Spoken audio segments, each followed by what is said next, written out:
वालेकुम वरहमतुल्लाहि वबरकातुहू। प्यारे बच्चों, कैसे हो आप लोग।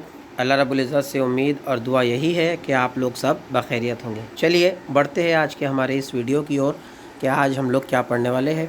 कक्षा 8वीं, विषय हिंदी, पार्ट नंबर 3, गाना बजाना। इसके उत्तर, प्रश्न उत्तर किस तरह लिखे, ये आज हम लोग इस वीडियो में देखने वाले हैं। पार्ट गाना बजाना के जो लेखक है उनका नाम है राम वृक्ष बेनीपुरी। आप लोग यहाँ पर लिखा हुआ देख ही सकते हो, उनका नाम राम वृक्ष बेनीपुरी जो तो उनका नाम है। ठीक है, तो बढ़ते हैं हमारे आज की सबक की ओर। पहला सबक है आप लोगों का, या पहला जो प्रश्न है आप लोगों का, सूचना के अनुसार कृति कीजिए और सवाल है संजाल पूर्ण कीजिए। संजाल में आप लोग को दिया गया है पाठ में आए हुए बाजों के नाम। ठीक है, तो पाठ में बहुत सारे बाजों के नाम आए हुए हैं। आप लोग को कोई 4 बाजों के नाम जो तो लिखना है। मैंने यहाँ पर मश्क के लिए आप लोग को लिखा हूँ। पहला है वीणा, दूसरा है राजा, तीसरा है सारंगी और चौथा है सितारा। ठीक है, वो सितार आया है, सितारा भी लिख सकते हो, सितार भी लिख सकते हो, दोनों ही चलेगा। सितार भी लिखे तो भी चलेगा। तो ये हुआ आप लोगों का प्रश्न नंबर 1। ठीक है, उसके बाद प्रश्न नंबर 2 है बच्चों आप लोगों का। प्रश्न नंबर 1 का दूसरा है पाठ के आधार पर जानकारी लिखो।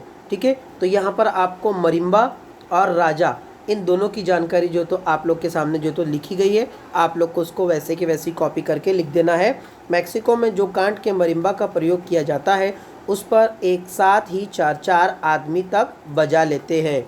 ये हुआ मरिम्बा का। राजा का, चीन में ऐसे बाजे का नाम राजा है।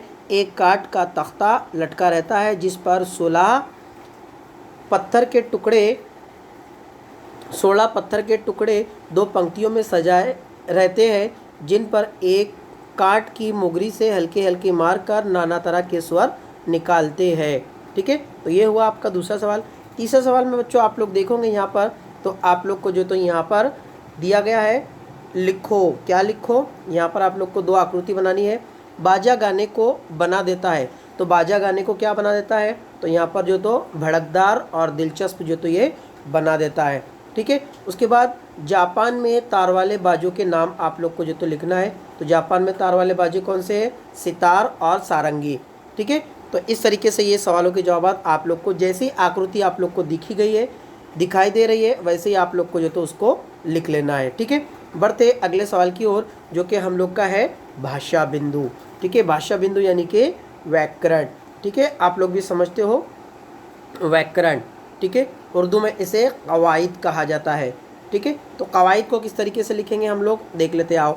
तो पहला सवाल है आप लोगों का, उपसर्ग युक्त शब्द आप लोग को बनाना है। यहाँ पर ये शब्द दिया गया है समान, इससे आप लोग को उपसर्ग बनाना है और एक शब्द प्रत्यय बनाना है।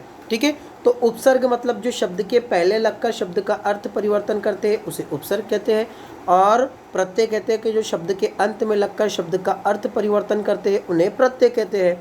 तो यहाँ पर देखो, समान के पहले हम लोगों ने सिर्फ अ जोड़ दिया तो बन गया असमान।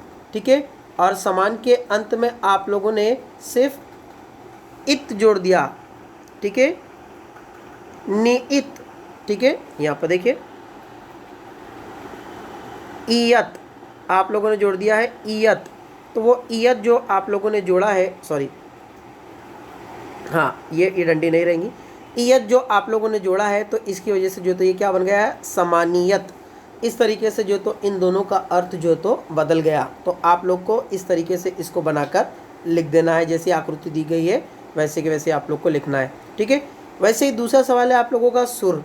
ठीक है, सुर से भी आपको वैसे ही प्रत्यय और उपसर्ग जो तो बनाना है।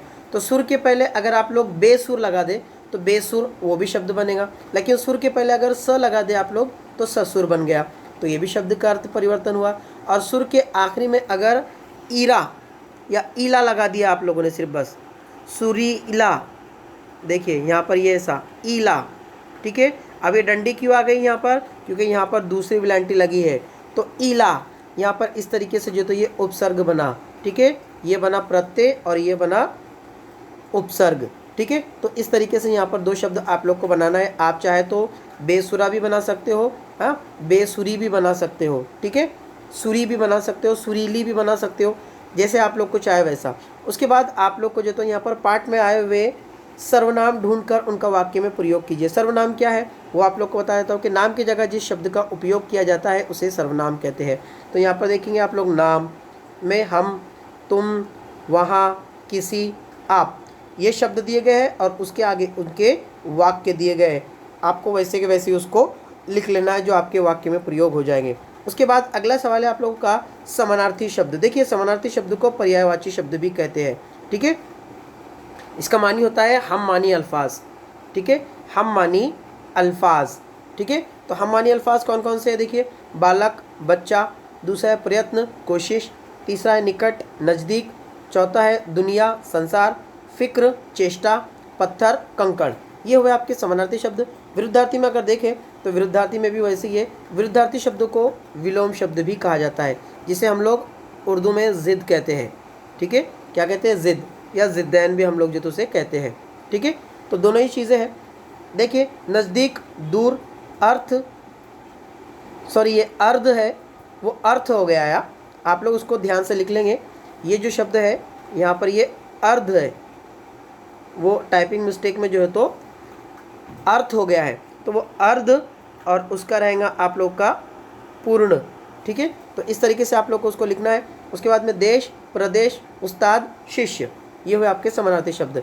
उसके बाद में प्रश्न नंबर 2, निम्नलिखित प्रश्नों के एक वाक्य में उत्तर लिखो। यहाँ पर आप लोग को एक वाक्य में उत्तर जो तो आप लोग को बताए जा रहे हैं, आप लोग को उसको वैसे के वैसे लिख लेना है कि ताल पर ज़्यादा और सुर पर कम ध्यान कौन देता है? तो ताल पर ज़्यादा और सुर पर कम ध्यान देने का जो काम करते हैं वो वनवासी लोग जो तो करते हैं। ठीक है, नेक्स्ट क्वेश्चन की ओर बढ़ते हैं। न्यासालैंड के टापू के गवैये एक प्रकार का कौन सा बाजा बजाते हैं?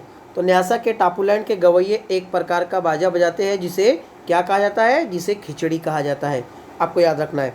ठीक है, नेक्स्ट पर बढ़ते हैं। ढोल की भाषा कौन से लोगों ने ईजाद की है? तो ढोल की भाषा जो तो हबशी लोगों ने, जो जुनूबी अफ्रीका में पाए जाते हैं, उन लोगों ने जो तो उसको ईजाद किया है। ठीक है, कहाँ के गवैयों पर एक आफत है? तो अफ्रीका के गवैयों पर ही जो तो एक आफत है। वो आफत क्या थी कि वहाँ का राजा जो तो उन मस्त गवैयों की आंखें निकाल लिया करता था। ठीक है, अगला क्वेश्चन है, भारत का राष्ट्रीय बाजा किसे समझा जाता है?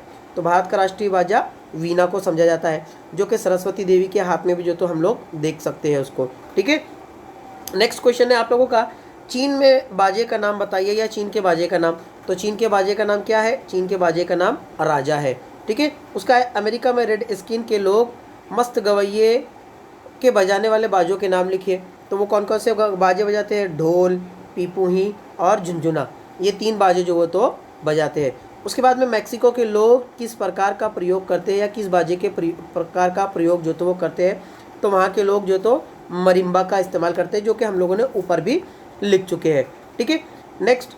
तो बच्चों आज के वीडियो में इतना ही। मैं समझता हूँ कि आपको वीडियो अच्छा लगा होगा, पसंद आया होगा। लाइक, शेयर और सब्सक्राइब ज़रूर करें। मिलते हैं अगले वीडियो में। अल्लाह हाफिज़।